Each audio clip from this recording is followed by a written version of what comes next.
huge problem. Even if the misdirection was there coming from Madayag, Substitution for Vietnam will not Vietnam. bite the T4 Number and 12 combine out, number 19, to put up the two-man wall and Pointe. deny Jovi Gonzaga easy access. 3 points is the biggest lead for Vietnam here in the fifth and final set. Morado to Molina. Off the block. Quick vertical coming from Molina. Substitution for Vietnam. Number 19 That out, situational number sub will 12, not work for Pointe. Vietnam. Instead, the Philippines will inch closer. Still down by a couple of points at 6-4.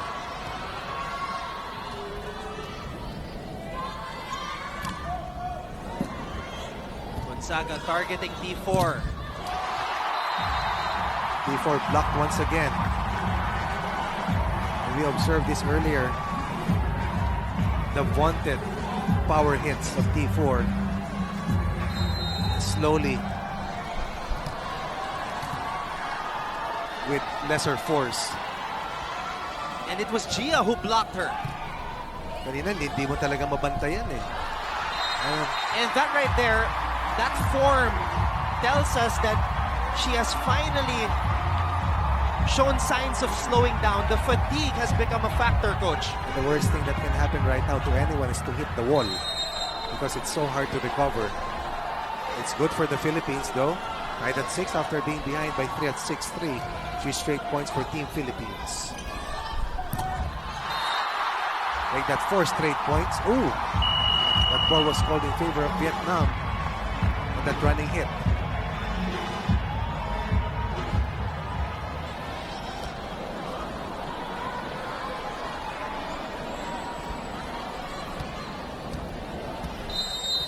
Crucial point by Bui.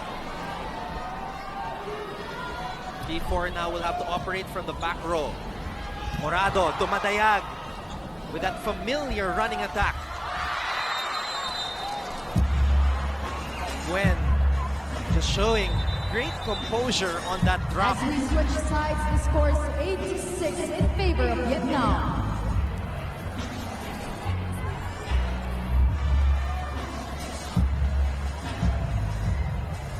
These are the moments that you train so hard for. All the sacrifices that you make, being away from your family, going abroad to learn from other nations who are more proficient with regards to the game. This is where it all has to come out. And this is a character check right now for Team Philippines. Game on the line, down by 2. Still all is not lost. But the Philippines is looking to win this next point. Morado tossing it up to Molina. Gwen ever present as the libero for Vietnam.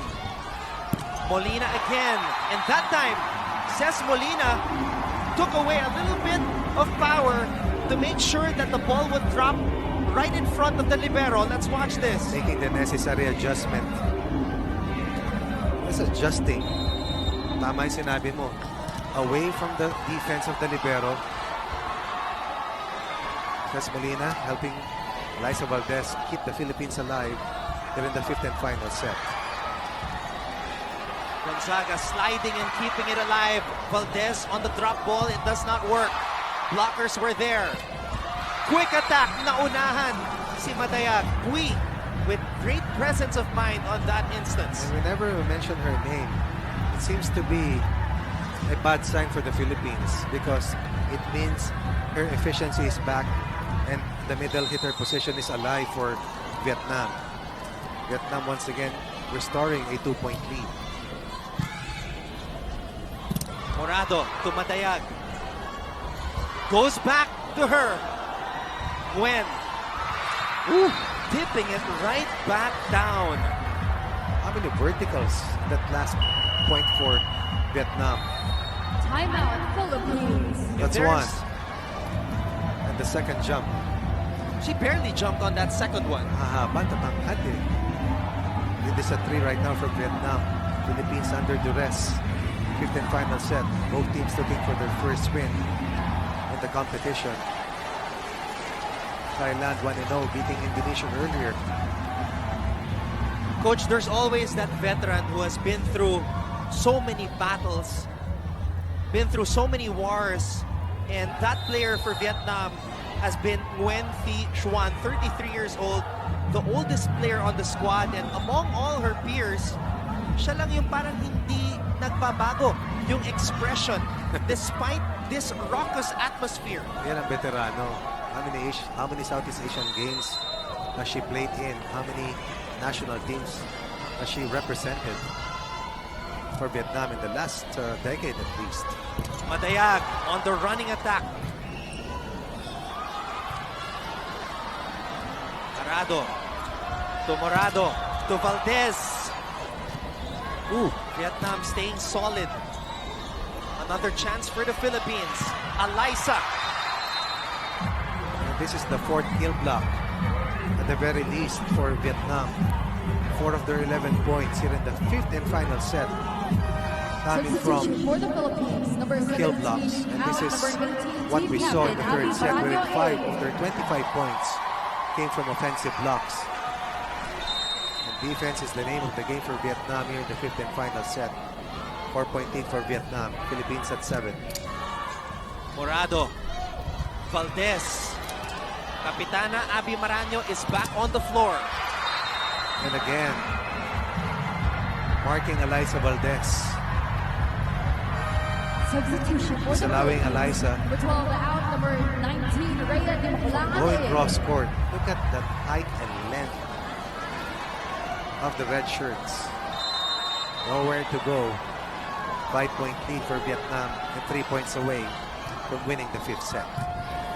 Just putting up a wall in this deciding 5th set. Last push for the Philippines. The veteran, Nguyen. Ooh!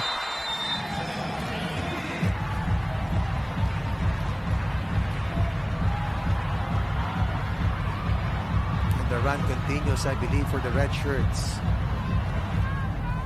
And T4 has a lot to thank for in the 5th set. Her teammates have stepped up, helped her a lot when she struggled, when she made mistakes. Heavy lifting in the first 4 sets. Now it's all about team effort for Vietnam here in the 5th and final set. Maraño on the running attack.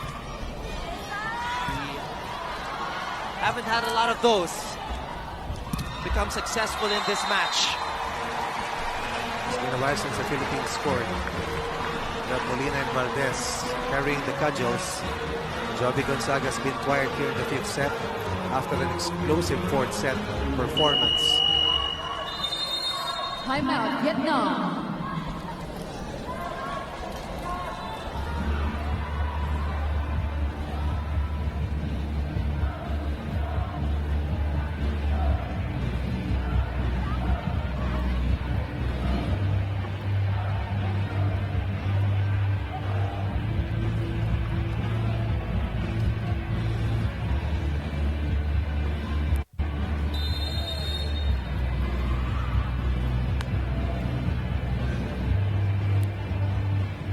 Stay tuned mga kapamilya because coming right up, we will continue our special edition of The Score tonight with Miko Halili, Laura Lehman.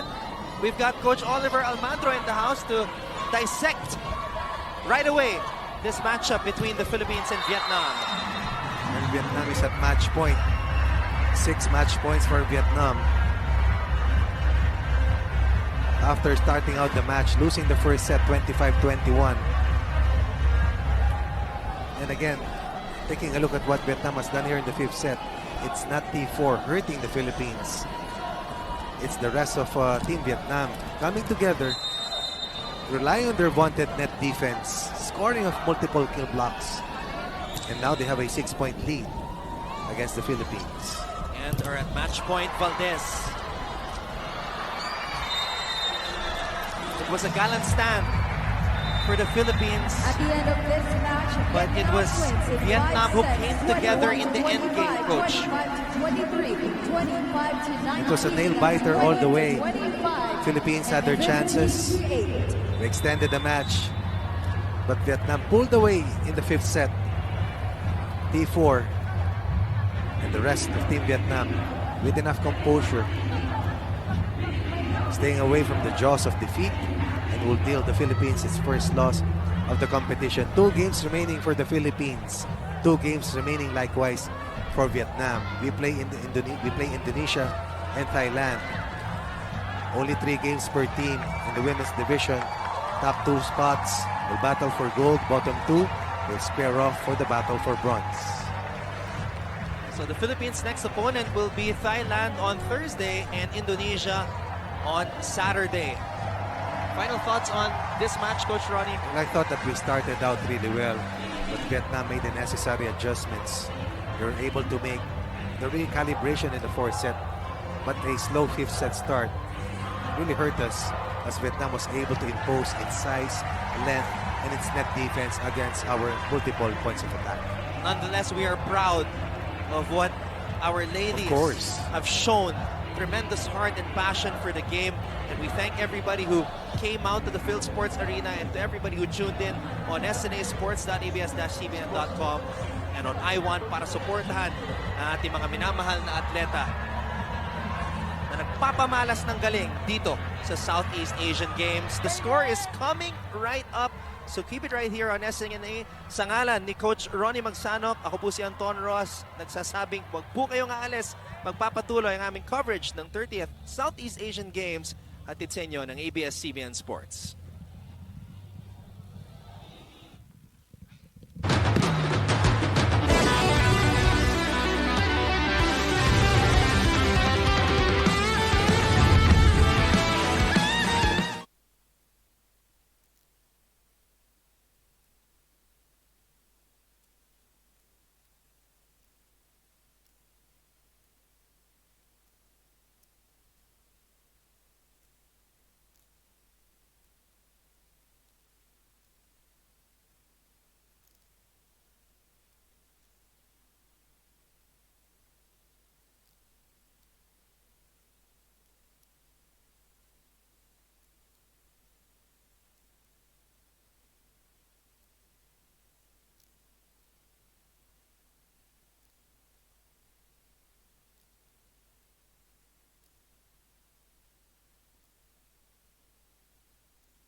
country and won the gold medal for 3x3 yesterday. And last night also, Coach Ronnie, nagtagumpay ang ating men's volleyball team against Tama. Cambodia. Good start for them. Congratulations to In Coach straight sets. Dante Alin Sunurin and John Vic de Guzman and the entire squad. Ngayon naman, ang ating women's national team handa nang magpakitang gilas. At the much-awaited debut of Team Pilipinas, ang ating women's team will finally make its debut in its quest to get a podium finish. But more than that, I believe that this team is trying to go to the next level, and that is to go all the way to the top. But right now, top of mind for them is to get their first win of the competition against 2017 bronze medalist Team Vietnam. And it is also a team that the Philippines has a lot of history with, and we're going Right. to talk about that in just a bit. Pero ang isang magandang bag, Coach Ronnie, is that there are only 4 participating nations. So even if you don't win anything in the preliminary round, you still have a chance to Correct. attain a podium finish in the battle for third. Simple lamang ito, nag-pull out ang Malaysia, nawala na rin ang Singapore, left the competition with only 4 teams. And yung ating format will be a single round robin. Top 2 teams will battle for the gold. The bottom 2 will square off for the bronze medal. And right now, sabi mo nga, it's not a matter of us fighting for a possible bronze medal, but it's a matter of whether or not we can make it to the top 2 spots, because right now, hindi yung pangatlong ating inahabol, kundi a possible top spot. Bagay na nagawa natin the last time, I believe, in 1993. Sinabi nga ng ating kapitana na si Abby Maranyo, kuha ng isang medalya, kulay na lang ang paglalabanan ng ating Pagdarasal women's natin national yan team. at susubaybayan natin yan, dahil ito yung isa sa pinakaantay na palakasan ng ating mga kababayan who followed the growth of the sport immensely in the last few years. Now, aside from the home court advantage, Coach Ronnie, we are also very lucky in a way. Kasi nga, lahat ng mga pupunan dito malakas. Just like the men's team, we beat Cambodia, a team that we were very much capable of Vietnam, a team that we have history against. We have a score to settle against Vietnam because this was the team that beat our women's national team in the battle for bronze 2 years ago sa Kuala Lumpur. And it has to be that perfect motivation for our national players, not just to exact revenge on Team Vietnam, but more than that, get their first win. Because a win here today will put you in a position to get to the second spot.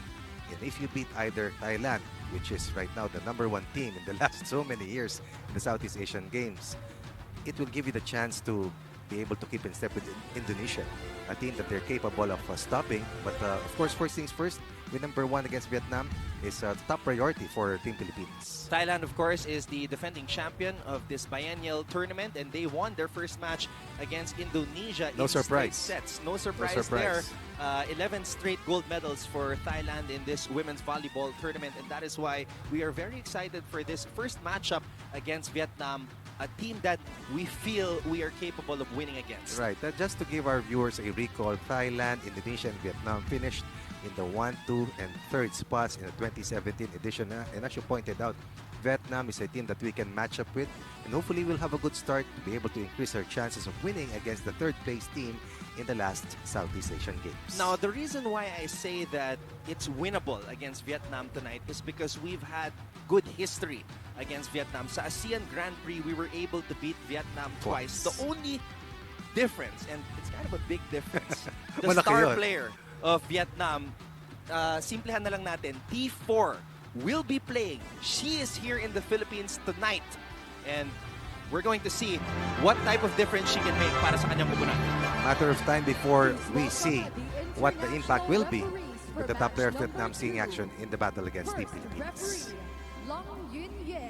Ayan na po, ating kikilalanin ng ating mga referees para sa labang ito, and we are about to meet the starters for this match, the first match para sa ating minamahal na women's volleyball team ng Pilipinas.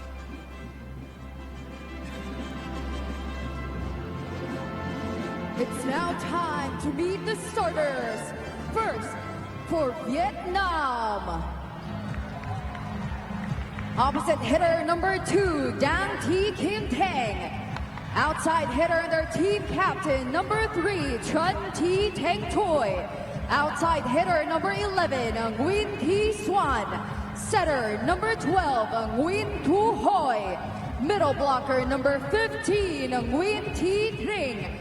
Middle blocker number 16, Boy Thi Nga. And their libero number 8, Nguyen Thi Kim Lin.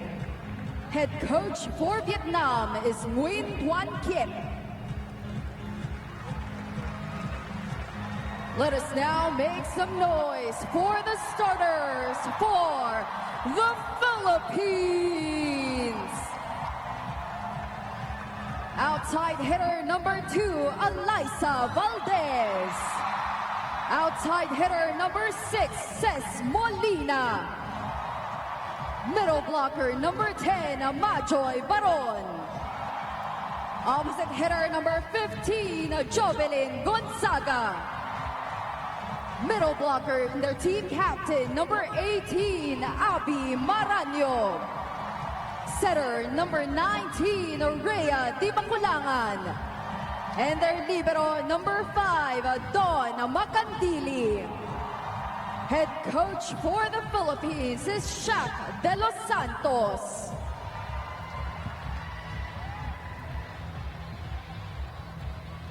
Before we start the match, paalala lang po kung pakipatay ang flash ng ating mga cameras. Muli, pakipatay po ang flash ng ating mga cameras. Maraming salamat po. It is a jam-packed Once again, Phil please Sports Arena turn here off in the flash Pasig of City our as we get cameras. ready Once again, to reminder, cheer our lungs out and please support turn off the flash of our our Philippine cameras. women's volleyball team in their first match tonight against Vietnam. 2005 was the last Southeast Asian Games year that the Philippines was able to get to a podium finish, and that was also the year that Vietnam finished second behind Thailand, and we ended up third. But since then, we have not been able to get to the medal phase, and right now we are banking our chances on our young ladies who are definitely eager to show our countrymen things that they can do and the medal that they can win for our beloved country. It was August 14, 2017, the last time our women's national team played against Vietnam in the Philippines with T4 in the lineup. We won that match in 4 sets in Santa Rosa, Laguna. That was the AVC tournament in 2017. Right. And I think that was the competition that we covered all the way Yes. down south. Now looking at these two countries, the Philippines has won the gold 6 times and has finished twice, taking the second place spot. The Philippines has also brought the bronze medal 4 times. In its historical part of taking part in this competition. While for Vietnam, 8 second place finishes or 6 second place finishes and 2 bronze medal finishes for a total of 10 medals in their competition in the Southeast Asian Games. Well, if we're going to base it on the medals, it seems like an impossible task for the Philippines to win against Thailand, Indonesia, or Vietnam. Pero ang puhunan natin, ang puso at paniniwala that we can achieve the impossible here in the Southeast Asian Games. And when you're fighting in front of your kababayans, your loved ones, you will go all out. And it will be the veteran setter, Rhea Di Baculangan, who will start things off para sa Pilipinas dito sa kanilang unang laban sa Women's Volleyball Tournament ng 30th SEA Games. And we are officially underway. Running attack agad ang pinakawalan ng Vietnam. Unang atake mula kay Ces Molina, Macandili, popping it up, Majoy Baron. Trying to tip it over to the other side. Matatag ang depensa ng Vietnam. Pupunta sa kabila. Jovelyn Gonzaga was there. Di Baculangan, babalik kay Molina. Puntos para sa Pilipinas. Very important for our national players to get a good start, to get the crowd behind them from the first point onwards. And of course, Don Macandili's thumbprint all over that last point. Not only offense is going to be vital for our campaign, but our floor defense has to be consistent for us to be able to handle the offensive arsenal of Vietnam as well. Valdez popping it up from the back row. It's a back set para kay Gonzaga. Naka-recover ang Vietnam. T4. Molina na naman. They go to the open hitter. Nguyen. Nothing there. Molina again. This time to the other side para kay Dang. Molina, drop ball. And what a start. What a long rally we are witnessing sa pagsisimula ng laban na to. Quick attack para kay Manjoy Baron. Tama ka kasama Anton. Long rallies are what we're seeing. And yet we have only played 2 points. And this is the kind of improvement that we've seen of Team Pilipinas in its quest to prepare for the Southeast Asian Games dito sa ating bakuran. And Manjoy Baron, who was the top blocker in the last 2 stages of the ASEAN volleyball Grand Prix. competition, has definitely improved leaps and bounds.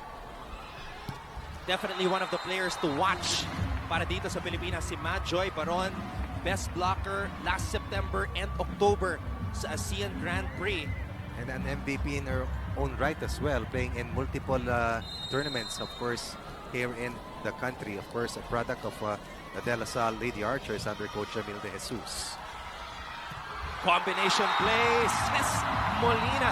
Excellent first ball for the blue shirts, and Cés Molina delivers the first point of the competition. You talked about yung passion, you talked about heart, but you also have to realize that preparation is essential in their bid to land a podium finish or even hopefully fight for the gold medal. Ang tagal na ganda no team na to, and they've been outside the country for the longest time before ending their preparation dun sa huling ASEAN volleyball competition last October. At eto na, Coach Ronnie, nagpakilala muli sa ating mga kababayan, Tran Thi Tan Toy. No problem against a double block, going cross court, scoring the second point in the first set for Vietnam. And you were talking about the preparations as we take a look at this drop ball by Gonzaga. T4 na naman, and we know they're going to keep going to her. Right, this time going down the line, changing direction, having the same result, scoring 2 consecutive points for Vietnam. Talked about the fact that the defense of Team Philippines is going to be critical. Not just the floor defense, but yung net defense. Kailangan mamarkahan yung mga makakasakit sa ating depensa. Kailangan yung net defense natin kasi Matibay. ganda ng net defense kagabi ng men's volleyball team. Right, and 2 straight points by Vietnam. Philippines stops the run. 1-point lead for Eliza Valdez and the rest of our Team Pilipinas. Manjoy Baron prepares to serve for the first time for Team Philippines. Ang pambato ng Concepcion Tarlac, the MVP from DLSU. A multiple UAAP champion. Errors are going to be part of the game, but it's very important for us na minimal at limited, lalong-lalo na from the service line, because that is the first line of offense that you can use against, of course, yung reception ng kalaban. Dang.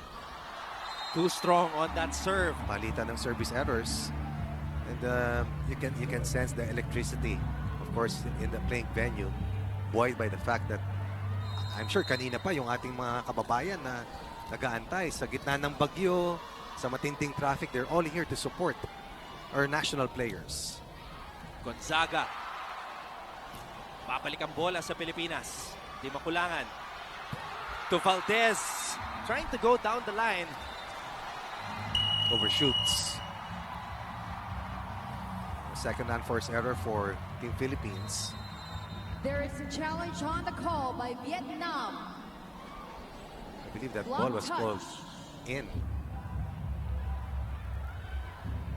And that's why challenge itong Vietnam. The first challenge Right. of the match. Silipin natin dito.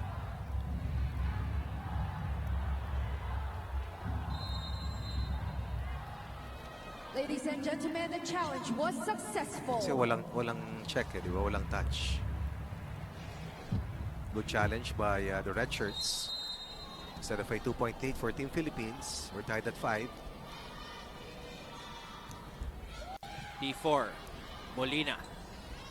Di makulangan. Valdez will give up a free ball for Vietnam. Pupunta sa kabila. Nguyen Thi Xuan. Nothing there. A very smart power tip coming from player number 11. Alam mo, ang hindi ko nalang nakikita rito na dalawang big names are the Santiago sisters, no? But overall, this is probably the best possible unit that Coach Shaq can assemble for the Southeast Asian Games. Jaja Santiago was there the last time the Philippines In beat 2015. Vietnam here in the AVC na naglaro itong si T4. Arado to Valdez. When Gonzaga was there, di makulangan. Pinalik kay Valdez. Drop ball. Excellent Pancake. pancake. T4 mula sa back row. Molina gets it back in the air. Babalik ang bola kay Valdez. And too much spice on that spike for Eliza. And this will be a total of 3 straight points for Vietnam. Could have been a 6-4 advantage for Team Philippines earlier, but Vietnam, after that successful challenge, has strung up 3 consecutive points to build its biggest lead, a 2-point cushion versus Team Philippines. Now, the scariest thing about T4 is that she's only 22, Coach Ronnie.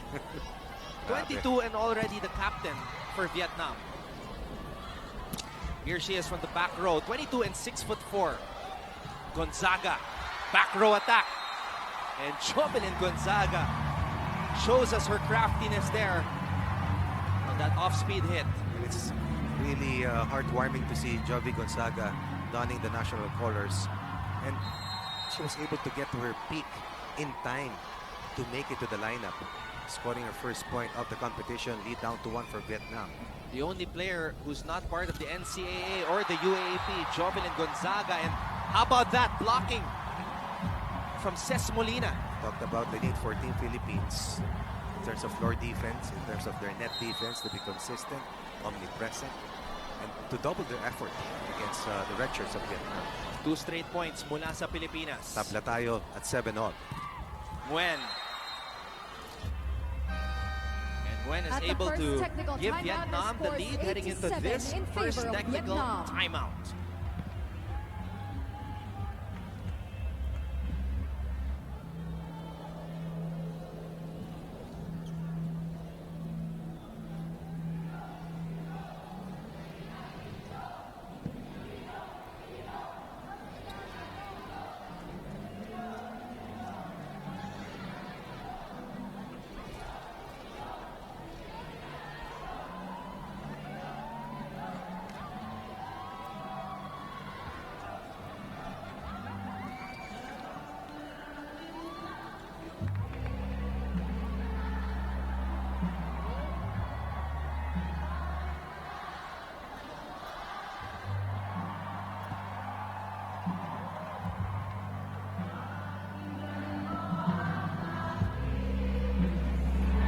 Sir Ricky Palou. Coach Tai Bundit also inside the playing venue. And Mr. Jonathan Nang of Rebisco. All-out support para sa ating mga minamahal na atleta. Oh, right in the heart of Pasig, tama-tama. Called off yung maraming mga estudyante na walang pasok kanina. And of course, pati yung mga pasok sa ating kalakalan. Dahil nga sa bagyong si Tisoy. Tied once again at 8 after the first technical timeout. Team Philippines trying to restore momentum to its side. Abby Maranyo, of course, you talk about wearing her heart on her sleeve. Is going to be very passionate about leading the Philippines past Vietnam in today's matchup. Coach, maganda ang distribution ni Rhea de Maculangan. Maaasahan mo yan kay D-Mac. Veteranong magtimon. And the first running attack executed. And the Philippines will get the point. 5 different players have scored already. Molina, Baron, Valdez, Gonzaga, and Maranyo. Kailangan talaga, you have to be a master of deception to be able to get past the net defense of your opponent. 9-8, 1-point lead Philippines versus Vietnam. Babalik ang bola dito kay Nguyen. Finding the open spot. And time and again, they've gone to that spot. First to get to 8 points, and now to tie the count at 9 after the Philippines was able to string up 2 consecutive markers. Kapamilya star Vice Ganda. Nandito na rin para suportahan ang ating mga minamahal na atleta. 9-all ang ating talaan. Di makulangan. Molina na naman goes down the line. Babalik ang bola dito kay Dang. Excellent double block. Ooh, net touch. Net touch, net infraction called against the Philippines.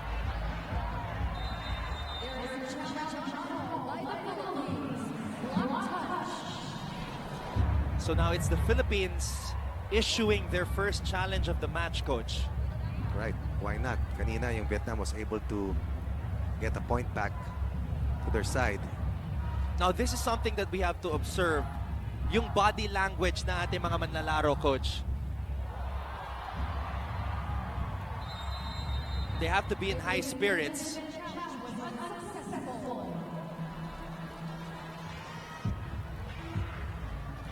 Unsuccessful challenge.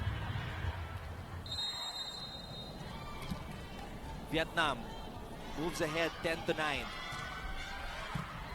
There's the pass. There's the set. There's the hit. Is it on the line? Right, on the line. Yes, it is. And once again, a very good first ball will enable your middle hitter to launch a point of attack. And Majoy Baron has been at her best, at least in the last few years. She's been at the top of her game, winning multiple individual awards and helping her team secure multiple championships as well. But we will commit our second service error of the first set and will allow Vietnam another 1-point lead at 11-10.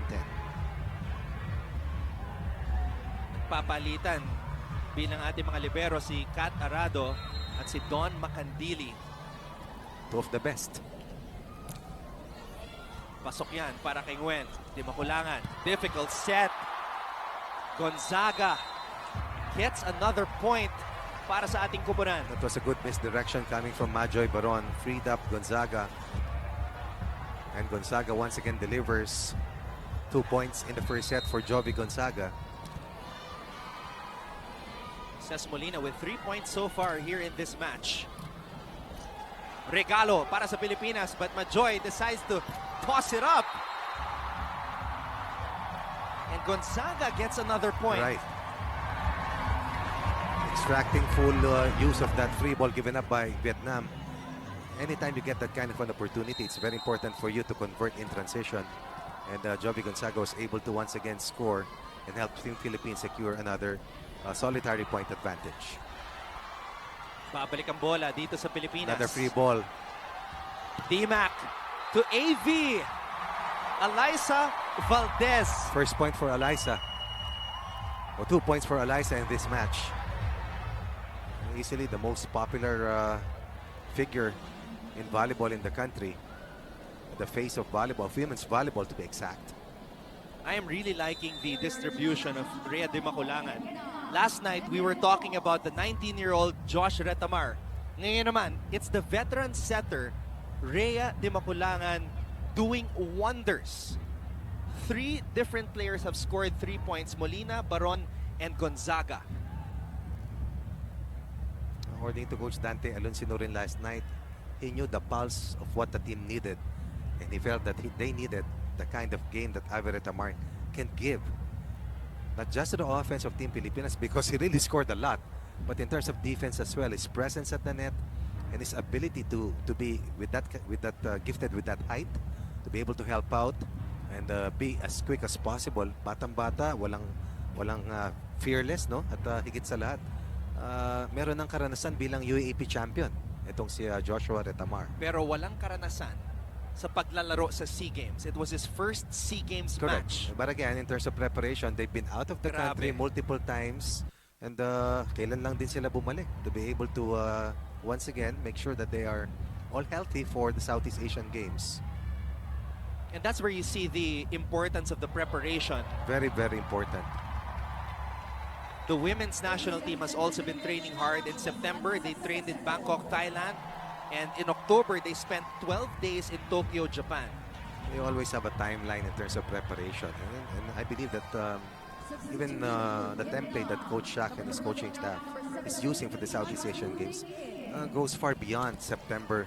And this is just the culmination of that long-term planning in terms of trying to just make sure that the Philippines, playing in its home court, will be able to get to the next step and hopefully get a bronze or an even better finish in this 30th Southeast Asian Games. T4 goes cross-court. Macandili was there. Valdez gets roofed. Double block against Alyssa Valdez. This time, Vietnam reading Rhea de Maculangan. Kanina, actually, naging problema rito ng Vietnam is yung kanilang reception. And that's why the Philippines was able to launch consecutive points of attack. And the Philippines was able to build a 2-point lead earlier, 13-11. It's Vietnam who makes the first adjustment, Coach Ronnie. Number 17, Tran Tu Lin is in. They had to. They had to because tide was changing and momentum was shifting to Team Philippines.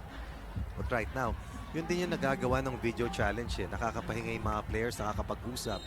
Kasi minsan, alam mo namang hindi mo makukuha eh. Pero dahil sa meron, kagagamitin mo. It's all about finding your edge and using that slight stop to be able to restore sanity to your campaign. Valdez, seeing that the skies were crystal clear, nobody at the top of the net. Easy point para kay Eliza. And now we have 4 players who have scored 3 points in this match. Yan yung ball distribution na sinasabi mo from Rhea Di Maculangan. T4, not over. First miss today for T4. And again, a 2-point lead. Look of concern for the red shirts. And once again, our countrymen rejoicing with this fine start coming from Team Philippines here in the first set. The last time we played against T4 in the SEA Games, she scored 26 points in the battle for third. So far, it's been a different story. And the Philippines will head into this technical timeout, leading Vietnam 16-13.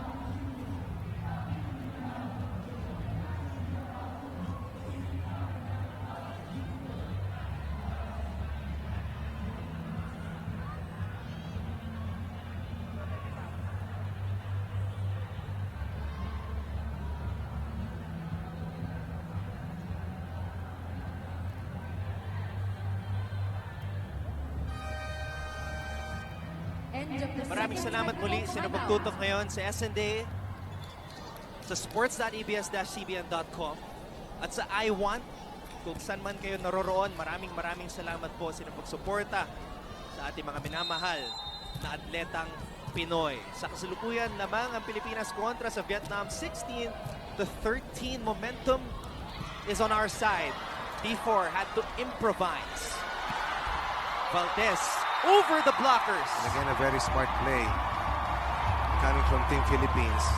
Defense was here on the right side and then shifting that pass, pushing that set all the way to the open. And Valdez once again delivers 4-point lead. Ito yung body language na binabanggit po kanina, more relaxed, especially when you're ahead. Right now, Vietnam trying to regain its composure, losing a 2-point lead and now falling behind by 4. Quick attack! How about that? Rhea Di Maculangan finding Timeout, the captain, Vietnam. Abby Maranyo. At mapapa-timeout ang Vietnam.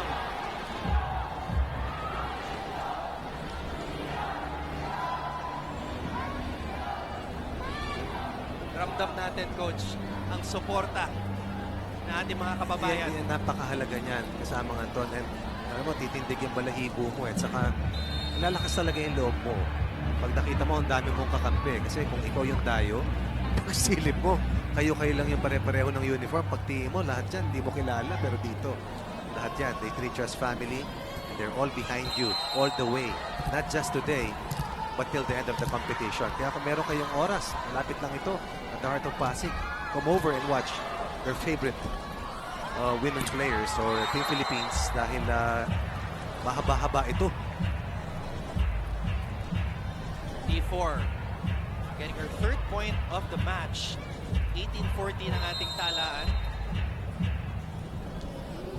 Despite having this lead, the Philippines has to stay composed. Ito yung pasa ni Arado. Ito yung set para kay Valdez. Nakarecover ang Vietnam. Another chance for T4. And we know she's going to get her numbers, Coach. Right. And we can also expect that Vietnam is going to fight back. This was the third place team in the last Southeast Asian Games behind Thailand and Indonesia. Timeout. At alam nila na 4 lang yung maglalaban-laban dito. Coach Shaq de Los Santos calls a timeout.